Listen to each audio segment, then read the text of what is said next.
10 seconds, let's start.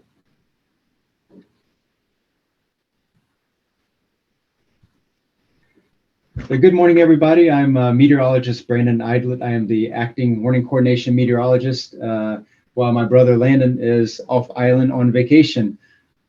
So here we're going to talk about Tropical Storm 16W as it makes its approach toward the Marianas. So a quick recap on the current watches, warnings, and advisories for the Marianas. This is not just for Guam, but for all of the Marianas. Right now, as of 8 o'clock this morning, we issued a tropical storm watch for the island of Guam and surrounding waters. We're looking at the possibility of damaging tropical storm winds of 39 miles per hour or more Tuesday morning, with peak winds of around 50 miles per hour with gusts to 60 miles per hour around midday Tuesday. We're looking at the winds gradually decreasing Tuesday afternoon and into evening. And based on this morning's forecast track from Advisory 18 out of the JTWC, if the storm passes just south of Guam, we're going to see those wind directions change from northeast to east to southeast, with the strongest winds out of the east. And again, this is based on a south of Guam passage. Should 16W lift a little bit farther north, then we could see those wind directions switch around. So this is very tentative and based only on the current forecast track. We did issue a hydrologic outlook for all of the Marianas. There is a potential for heavy rainfall Monday through Tuesday night, with Guam and Rota possibly seeing 4 to 8 inches of rainfall, with 3 to 6 inches of rainfall possible on Tinian and Saipan. These rainfall amounts are purely estimates based on the convective structure of the current showers and thunderstorms around 16W, and overall rainfall will be highly variable location to location. The more significant impacts would be in the streams and rivers of southern Guam, especially where there is increased debris flow out of some of the mountains and other jungled areas. Sea hazards, we are expecting to see combined seas on the open ocean reaching up to between 10 and 15 feet.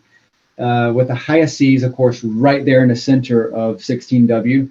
And then sea conditions are slightly less heading farther north away from the center of 16W. Surf will quickly rise on Tuesday, reaching possibly between 12 and 15 feet along windward-facing shores. That would be based on the latest track on the east and southeast sides of Guam. Across the Sinai, we should be seeing surf between 9 and 13 feet. That is hazardous, and so something to be aware of. I know there's a lot of people that like to get out onto the waters. These will not be good conditions. It will be very choppy as these waves are being created locally with the strong winds. With these, the high surf and seas, we could see up to 2 feet of inundation on the windward-facing shores of Guam. The current forecast track, this is, again, Advisory 18 as of 7 o'clock this morning. The current forecast track has been quite consistent with our earlier forecast of the past 2 to 3 days. The models have been fairly consistent with this storm, even since before it developed. So it's kind of an uncanny situation in which the track has been so unchanged. You'll notice on the far right side, this is the current position of Tropical Storm 16W. The blue shading indicates the span of those tropical storm force winds. And you'll see along the track heading into later today and tonight, the JTWC is showing the possibility that 16W could weaken slightly to a tropical depression again. This is the trend we've seen the past 2 days already, that is fluctuating just a little bit above and a little bit below the 39 mile per hour threshold of a tropical storm. But by the time 16W reaches longitude 150 east and approaches the Marianas, we're anticipating a gradual intensification as conditions become more supportive to a better overall organization. So let's take a quick look at the error cone track. And the best way to perceive this is based on prior forecast errors. The white shaded area is where the center of the storm is likely to pass through about 66% of the time. So about 2/3 of forecast, a storm center stays within the shaded area. The hatched area indicates the potential extent of tropical storm force winds. So if the storm were to deviate farther to the north, we could see Saipan and Tinian with some tropical storm winds. But again, that is a outside chance at this point. So that is why at this point we've only got a tropical storm watch for Guam, and then we're going to be reassessing later forecast tracks, especially regarding Rota, Tinian, and Saipan. So current satellite shows a lot of heavy showers and thunderstorms around the center of 16W. Right now you can see that where the satellite imagery is indicating the blue and the purple, those are the very high cold cloud tops synonymous with the heavy thunderstorms, and there's some lightning detections to the north and west of 16W. One thing to note here is when a tropical cyclone is developing, when it's intensifying, we prefer to see showers and thunderstorms closely clustered right in the center of the storm. That is not the case. That is why we're seeing kind of a flat line on the intensity for the next 24 to 36 hours heading into Monday. There is some upper level winds that are kind of inhibiting the overall improved structure of 16W. Let's talk about steering. Large high pressure across the North Pacific is it pretty much acts like a brick wall. A tropical cyclone will head around this high pressure system. This high pressure has been in location for much of the past week, and that's why we've seen such really great track consistency the past 4, 5, 6 days, even before 16W developed. And that's why we're expecting to see that continued westward motion toward Guam. Heading up into the upper levels, this is what I was talking about earlier, 25,000 feet and above. We're seeing some strong winds coming around that is kind of buffeting the showers and thunderstorms in the center of the storm. And so that's why it's pushing all this deep convection, the thunderstorms, pushing it off the center. And that's what's slowing and inhibiting the overall improvement of Tropical Storm 16.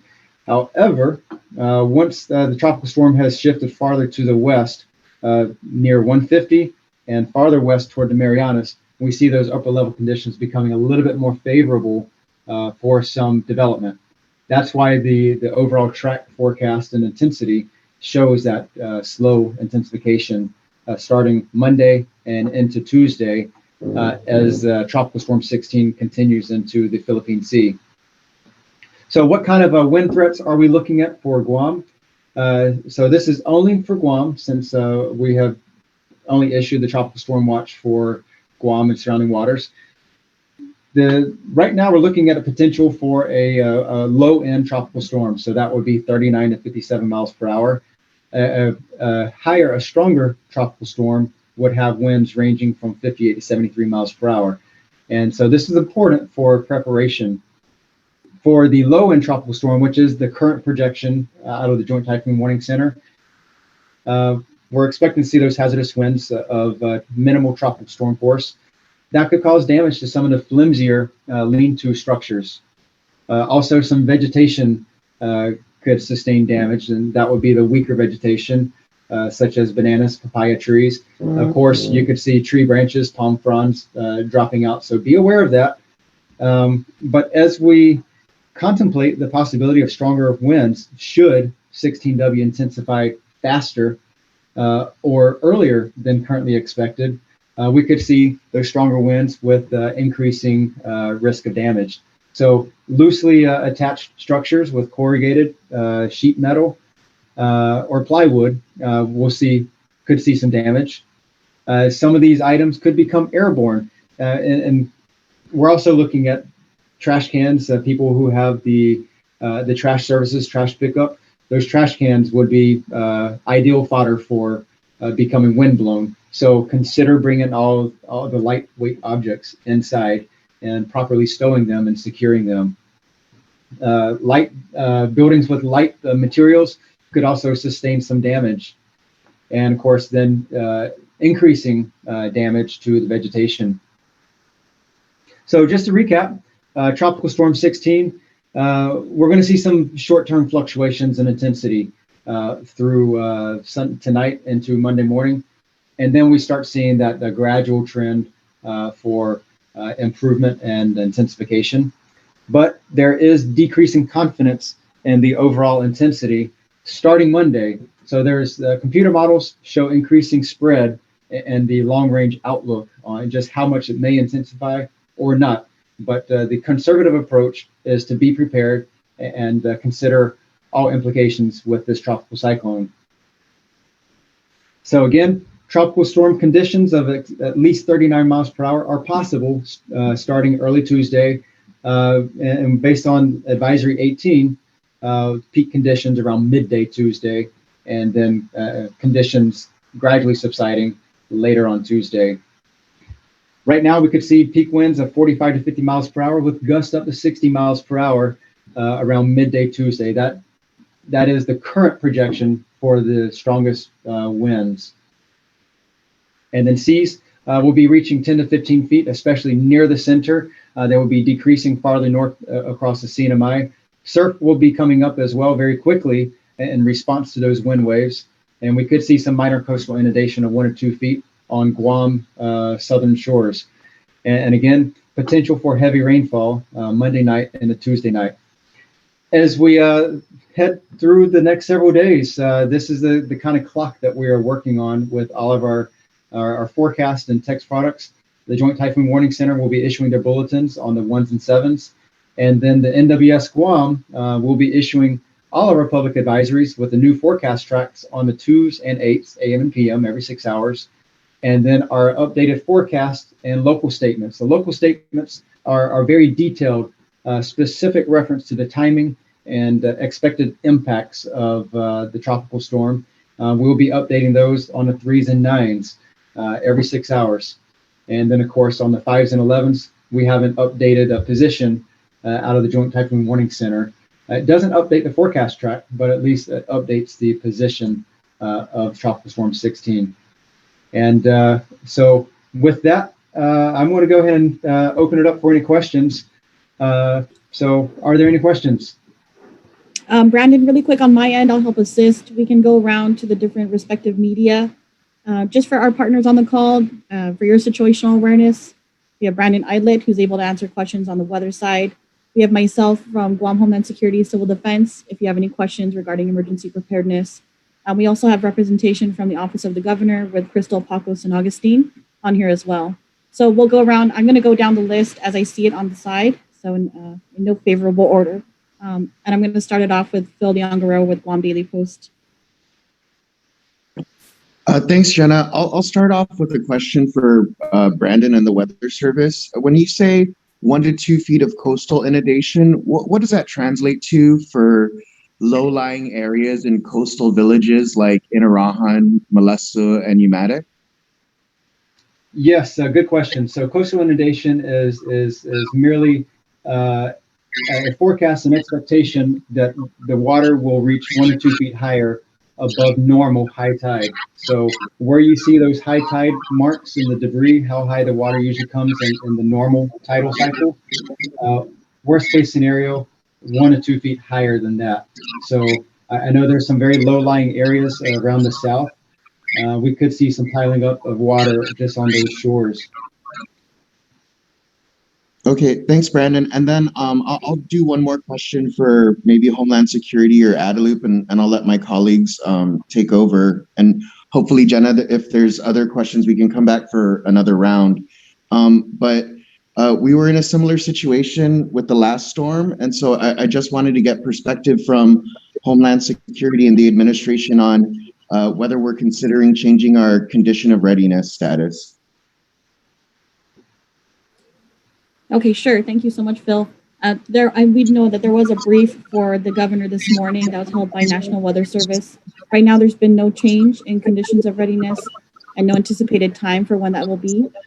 We are tracking that there is going to be a call with the governor and Admiral Nicholson from Joint Region Marianas this morning at 10:30 a.m. Any changes that come out of that call, of course, will be issued to the public, and we'll let the public know about any changes in condition of readiness. But at this time, there has been no change yet. Okay, just a quick follow-up. So I guess if there were to be a change, it would be in this upcoming call today. But I'm also trying to understand with the sort of closest point of approach that the National Weather Service is forecasting. You know, are there any benchmarks or any sort of timeframes that we should be situationally aware of to try and anticipate whether or not there's going to be a change in our condition of readiness?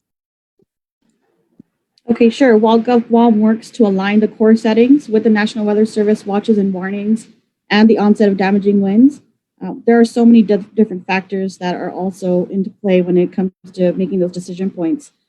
In this instance, we're expecting those damaging winds as early as Tuesday morning. So all of those different factors are being taken into consideration by the Office of the Governor, and I'm sure that'll be discussed in this morning's call. Thank you, Jenna. Thank you, Phil. We'll go ahead and proceed with Jason Salas with KUAM.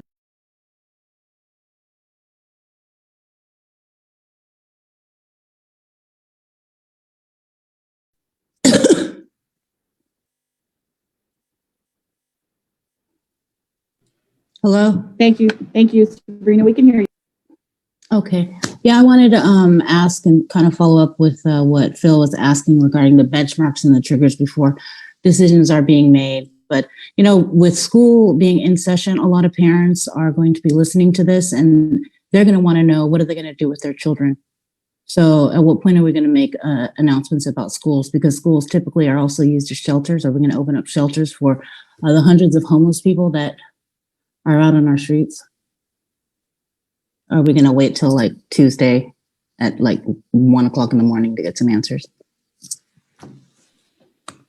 Very valid question. We're definitely trying to get information out as quickly as possible. And I mentioned earlier that the governor has a call with the admiral this morning. It should be happening in about 15 minutes. So we're hoping to see a little bit more information out of that call. And if there are any changes, and if there are not any changes, we'll also issue that information as well. So that way the students and parents are aware whether school or not is operational. Are we looking at still using schools as shelters? Possibly. If need be, yes, the Department of Education schools are our Tier 1 shelters for typhoon. Okay.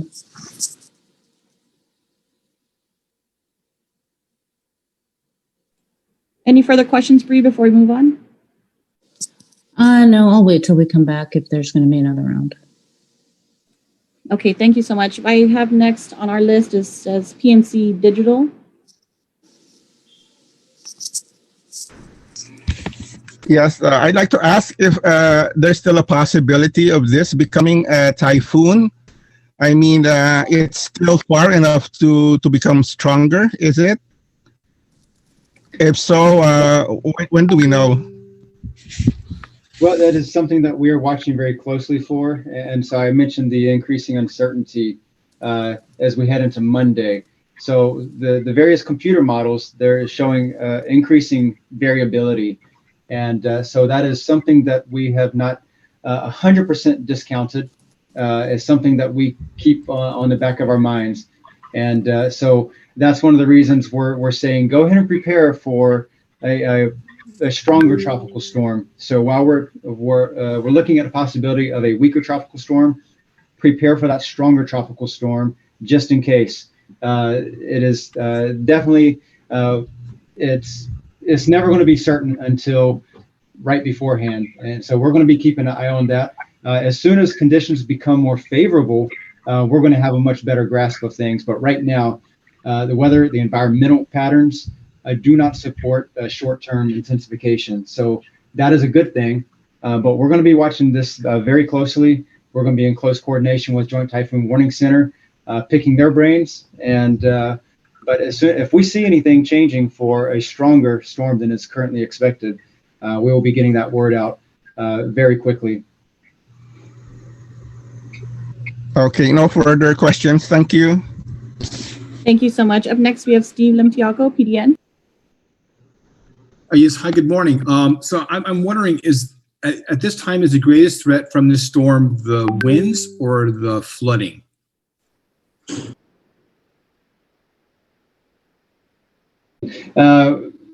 And the grand concept of tropical cyclone winds, the winds will not be extreme. However, there are some vulnerabilities for some of the population that the current projected winds will be hazardous. So there is that concern. Now, there are established well-known areas that have dealt with flooding on a fairly repetitious basis. So for those communities, those parts of the community, flooding may be the more significant issue. So the worst hazard is going to be a little bit different from location to location and people's resilience to those risks.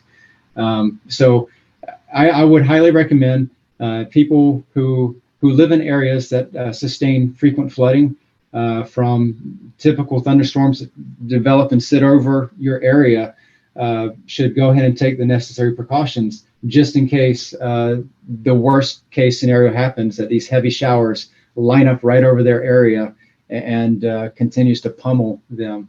So it's just the best precaution right now is to prepare for those conditions.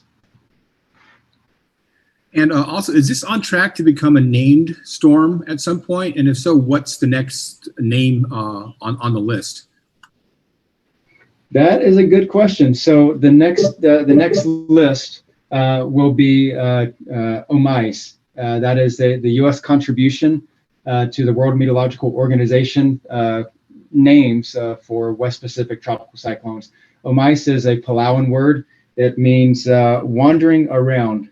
So it's this thing has definitely wandered around across the West Pacific, but it's been fairly straightforward in its motion. So again, the next name will be OMAIS, OMAIS, and that is a Palauan word for wandering around. To answer the first part of your question, when will it be named? Right now, the Japan Meteorological Agency, they have the responsibility for Northwest Pacific naming. So once they have considered 16W to be a tropical storm, then it will be thusly named. Right now, the JMA, they consider this 16W to be a tropical depression. And we see that variation between the JMA and Joint Typhoon Warning Center from time to time. It's based on a different way of assessing storm strength. But when JMA determines it as a tropical storm, it will be appended the name OMICE. Okay, yeah, thanks so much. No further questions. Okay, thank you so much, Steve. We'll go ahead and circle back around one more time. Phil Leon-Guerrero, did you have any further questions? Yes, I did kind of wanted to take what Steve was asking about flooding. So Brandon, the initial forecast I believe says 4 to 8 inches for Guam. So with that range, I guess I'm trying to figure out, are we talking about just those flooding hotspots like the beachside roads of Umatic, Hamburger Road, by Wendy's and Barrigada? Or is 8 inches sort of more widespread than just those pockets of expected flooding zones? Right now, given the current organization of 16W, it would be very localized. So those areas, those typical hotspots that you mentioned, I would definitely plan to see some standing water. The more severe concerns would be places like Umatic, where that river really fills up with water with intense heavy rainfall. So that would be the main concern. Thanks, Brandon. And then if I could just circle back again to Homeland Security, Civil Defense, maybe the administration. Yes, I am interested to see what direct outreach is going to be handled between now and the closest point of approach sometime Tuesday, particularly for our homeless individuals, our houseless individuals, I should say, because damaging winds for lean-to structure, only the flimsiest lean-to structures might be okay if you have a roof over your head, but if you're sleeping at a beachside pavilion, you'd probably be very susceptible to damaging winds and damaging rain. So I'm wondering if you guys could specifically just address what outreach is going to be done to individuals who don't have a home to ensure that they're safe through the duration of the storm. Okay, thank you so much, Phil. On our end,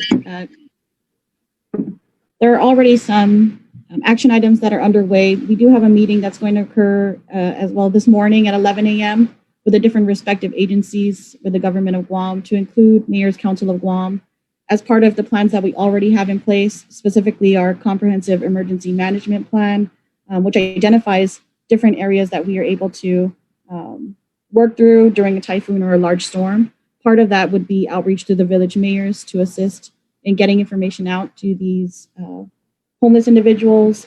Typically, the village mayors are aware of where these homeless individuals are within their village, in order to get the word out. And in the event that shelters are open, that information will be made available by those boots on the ground people that'll help get the information out to the community. And just a quick follow-up, Jenna, that part of that management plan is assessing the condition of potential Tier 1 and Tier 2 shelters in the event that you need to open them up, right? Yes, that's correct. And Department of Education are also part of our planning process. Okay, thank you. Thank you. We'll go ahead and go back around with KUAM. Sabrina? Just wanted to follow up on the areas that are prone to flooding. Is DPW already down in the southern villages, clearing some of those storm drains, etc.? The equipment is not staged yet, but we do know that Department of Public Works are working towards staging some of that equipment early on. There was a directive that came straight from the Office of the Governor this morning that we anticipate all of that heavy rainfall, and DPW is also on board. And that'll be worked through our Emergency Operations Center here at Guam Homeland Security for that coordination. Okay. Yeah, I really don't have any other further questions. I'll just wait till the governor finishes their conversation with the military, and hopefully we'll see some releases from Civil Defense and the governor's office with enough time to inform the community. Thank you. Thank you. And then PNC Digital, did you have any further questions? Yes, just one question. Will the winds be strong enough to affect power lines? And is GPA making efforts to secure them? I can start out with, I guess, the first half of the response. Certainly where there are trees, probably brushing up into the power lines, there is some risk. Should some of the limbs break. As for the response, I will turn it over to Jenna. Thank you. So yes, Guam Power Authority are also part of our response activity. They're also included in the discussions that are happening as early as this morning, and then again today at 11. So those preparations will be made underway. Okay, no more questions. Thank you. Thank you. And lastly, we have Steve Limtiaco, PDN. Did you have any further questions? No questions, Jenna. Thanks. Okay, just want to quickly thank our respective media partners for helping us get the information out to the public. A lot of great questions that were posed today, but we want to continue to push the messaging that those that are living in areas that are prone to flooding should take their preparedness actions now. Of course, stay up to date with the latest information. We'll be issuing out more information through today and tomorrow. If you haven't done so already, you want to locate your emergency preparedness kit for your household, just ensuring that you have non-perishable food items, water for members of your household, flashlights, first aid kits, making sure you have all of those supplies readily available. Oftentimes people overlook this, but you want to secure your important documents, such as your birth certificates, your insurance documents, at the very least having copies of those in a waterproof bag. And of course, you want to clear loose debris around your yard. Now's the time, while the weather is pretty clear, to store any items that may become airborne with heavy winds. So without any changes in condition of readiness, it's still very important to heed the advice that has been issued so far, just making sure that you're preparing for those heavy winds and heavy rains. And that's all I have. Brandon, did you have anything else? Yeah, I had one more thing.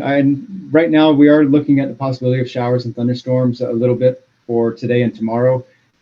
So just to put everybody on the same page, we're not expecting to see any effects of Tropical Storm 16 today or tomorrow. Weather today and tomorrow will be just the regular everyday weather we see across the Marianas.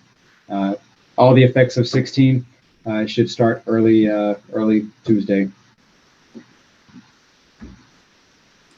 Okay, great. Thank you so much. Thank you to our media partners. This way ends our Zoom call. Thank you, everybody.